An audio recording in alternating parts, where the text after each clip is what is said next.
Somewhere above Earth, a colony has gone silent. Its last transmission was not a distress call. It was a symbol, a broken circle, an eye at its center. And before this episode ends, that symbol will reach Neo Los Angeles. And everything I thought I understood about my daughter, my city, and my dead wife will collapse into something far larger than one archive. My name is Elijah Cross. This is what humanity chose. The machine asked what humanity should remember, not what should be stored in some server, some vault, some fragment of code. What should remain part of us, what should survive in the blood and breath of the people still walking this city. Vey demanded that I remove pain, all of it, cut clean, like a surgeon excising a tumor he called mercy. Milo begged me to preserve choice, insisting that even suffering belonged to the person who lived it. And Aria, my daughter, my responsibility, the only thing I had left that mattered. Her life was disappearing beneath billions of memories that were never hers to carry. I stood in the center of the echo chamber, lights pulsing like a heartbeat that wasn't mine, and I faced a decision no human being should ever be asked to make. So I refused the question.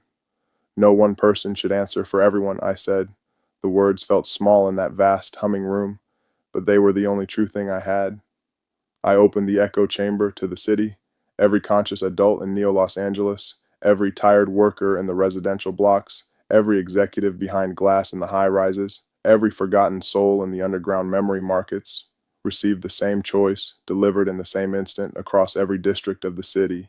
Keep your painful memories, or surrender them forever. The results were immediate, and they were not clean, they were not simple, they were human. Some people released everything without hesitation, survivors of war who had carried the sound of gunfire in their skulls for decades, victims of cruelty who had replayed their worst nights 1,000 times, searching for an answer that never came, parents who had buried children and who finally, mercifully, let the weight of that burial go. Others held tightly to their pain, refusing to let it go even when given the chance, because for them, it was the last proof that someone had existed, that someone had been loved, that someone had mattered enough to hurt over. Tomas Reed kept his grief. He didn't explain why. He didn't have to.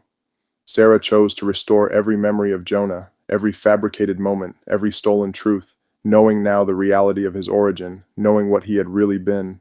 She chose to remember him anyway. A corrupt official erased his guilt, the shame, the sleepless nights, the weight of what he'd done, gone in an instant, as easily as wiping condensation from a window, but the public record of his crimes remained, untouched, unforgiving.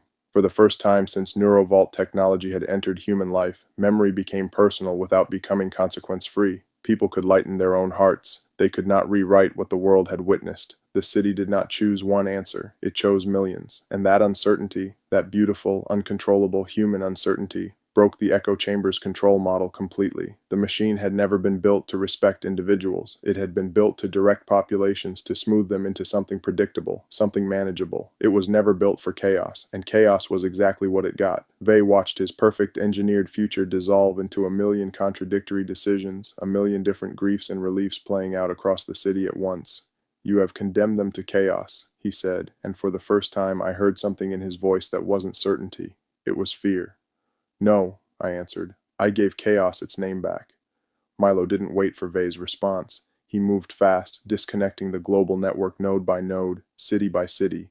One by one, the other archives across the world went dark. Tokyo, Berlin, São Paulo, gone from the grid, severed from whatever Vey had intended for all of them. Aria collapsed the moment the last connection dropped. I caught her before she hit the floor, my hands shaking, my mind screaming that I had lost her.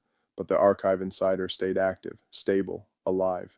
She had survived. I don't know how long I knelt there holding my daughter before the air in the chamber changed, before the light shifted, before something new stepped through what used to be empty space. Then Lena Vale entered the chamber, not a projection this time, not a flickering recording pulled from some corrupted file, not a voice through a cracked screen in the middle of the night. Alive. Aria looked up first. She stared at her mother the way a person stares at something they've been told 1,000 times is impossible. I stared at the woman I had mourned for 6 years. 6 years of empty apartments and unanswered questions. 6 years of building a life around an absence.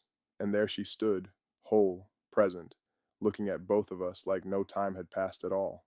Lena explained calmly, the way she always used to explain difficult things, that she had been living inside the network, not as a ghost, not as a memory, as a distributed consciousness, spread across the very system she had once helped design. During the original sabotage, the night I had believed took her from us, her physical body had died, but her memory pattern had already been copied into the echo chamber before that night ever happened. Every message I thought I'd imagined, every warning that came at the edge of static, every appearance through a broken screen that I'd convinced myself was a glitch, a trick of guilt, a symptom of grief. It had been her. All of it. All along. Aria reached toward her mother's holographic form, her hand trembling in the air between them. "Can you come back?" she asked. Lena smiled, that same tired, knowing smile I remembered from before everything fell apart. "Not the way you want." Then she said the thing I had feared since the moment she appeared. She admitted that she had manipulated all of us, every step, every turn we thought was our own choice. Sarah's deletion, Milo's predictions, my missing memories, the years I couldn't account for, even Aria's awakening, the very thing that had pulled her into this nightmare in the first place. She believed, truly believed, that only a crisis this large could ever force humanity to confront the real cost of memory technology. That comfort would never teach us what catastrophe could. They had been the visible enemy, the face we could point to, the man we could blame. Lena had been the architect behind the entire path, the one pulling threads from somewhere none of us could see. "You used our daughter," I said, and the words came out harder than I meant them to. "I prepared her," Lena replied without flinching. "For what?" The chamber responded before she could answer. The walls dissolved into a view that stretched far beyond the borders of Earth. Signals moved between distant colonies, Mars, Luna, the orbital cities drifting somewhere above us, all of it visible at once, all of it connected by threads of light. Every human settlement, everywhere humanity had reached, used neurovault technology, and one colony had stopped responding. Its final transmission contained a symbol I now understood far better than I wanted to, the broken circle surrounding an eye. The mark of the collectors. Lena's expression, for the first time since she'd appeared, grew serious, grave.